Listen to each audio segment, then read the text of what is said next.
Hi hello ಎಲ್ಲರಿಗೂ ನಮಸ್ಕಾರ. ಪಾಂಡಿಚೇರಿ ಕನ್ನಡಿಗರು ಯೂಟ್ಯೂಬ್ ಚಾನಲ್ಗೆ ಸ್ವಾಗತ ಸುಸ್ವಾಗತ. ಅಗ್ನಿಗುಂಡಕ್ಕೆ ಹಾಕಿ ಧೂಪ ಕಳೆಯುವುದು ನಿಮ್ಮೆಲ್ಲರ ಪಾಪ. ಹೀಗೆ ಪ್ರತಿ ವರ್ಷದಂತೆ ಕಂಕಣ ಧಾರಣೆಯಾದ ಮರುದಿನವೇ ಅಗ್ನಿಗುಂಡ. ಈ ಕಾರ್ಯಕ್ರಮದಲ್ಲಿ ವದ್ದಿಕೆರೆಯ ಗ್ರಾಮಸ್ಥರು ಹಾಗೂ ಭಕ್ತಾದಿಗಳು ಪಾಲ್ಗೊಂಡು ನೆರವೇರಿಸುವ ಈ ಕಾರ್ಯಕ್ರಮದ ವಿಶೇಷವೇನೆಂದರೆ, ಅಗ್ನಿಕುಂಡಕ್ಕೆ ಎಂದು ಸೀಮಿತಗೊಳಿಸಿರುವ ಆ ಪ್ರತ್ಯೇಕ ಸ್ಥಳಕ್ಕೆ ಊರಿನ ಗ್ರಾಮದಲ್ಲಿನ ಪ್ರತಿಯೊಂದು ಮನೆಯಲ್ಲಿನ ಭಕ್ತಾದಿಗಳು ತಮ್ಮ ಮನೆಯಲ್ಲಿರುವ ಒಂದೊಂದು ಕಟ್ಟಿಗೆಯನ್ನು ತಂದು ಆ ಅಗ್ನಿಕುಂಡಕ್ಕೆ ಹಾಕುತ್ತಾರೆ.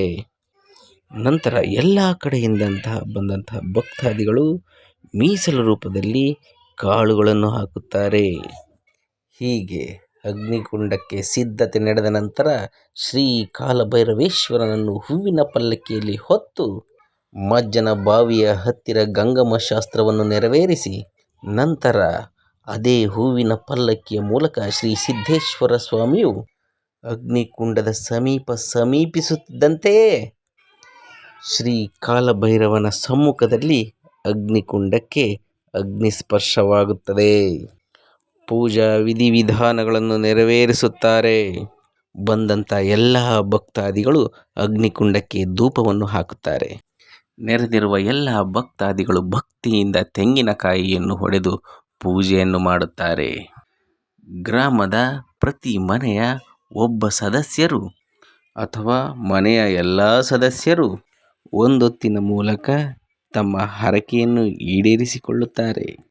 ತಮ್ಮ ಹರಕೆ ಈಡೇರಿರುವಂತಹ ಭಕ್ತಾದಿಗಳು ನೀರಿನಲ್ಲಿ ನೆನೆಸಿದ ಟವಲ್ ಅಥವಾ ಬಟ್ಟೆಯ ಮೇಲೆ ಕೆಂಡವನ್ನು ಹಾಕಿ ಆ ಬಟ್ಟೆಯನ್ನು ತಲೆಯ ಮೇಲೆ ಕೆಲವು ಸೆಕೆಂಡುಗಳ ಇರಿಸಿ ತಮ್ಮ ಭಕ್ತಿಪೂರ್ವಕ ಧನ್ಯವಾದಗಳನ್ನು ಸ್ವಾಮಿಗೆ ಅರ್ಪಿಸುತ್ತಾರೆ.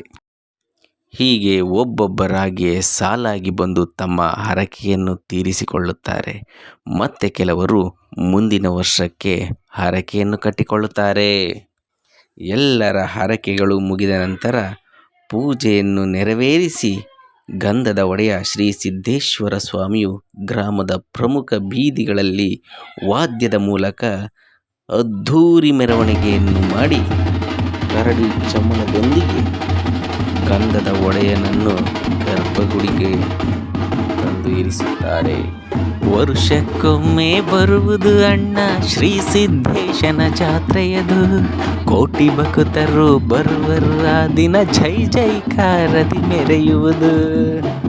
ಶುದ್ಧ ವೈಶಾಖ ಮಾಸದೆಯಂದು ಸ್ವಾಮಿಯು ಕಂಕಣ ಧರಿಸುವನು. ಕಂಕಣ ಧರಿಸಿದ ಮಾರನೇ ದಿನವೇ ಅಗ್ನಿಗುಂಡ ಅಣಿಯಾಗುವುದು.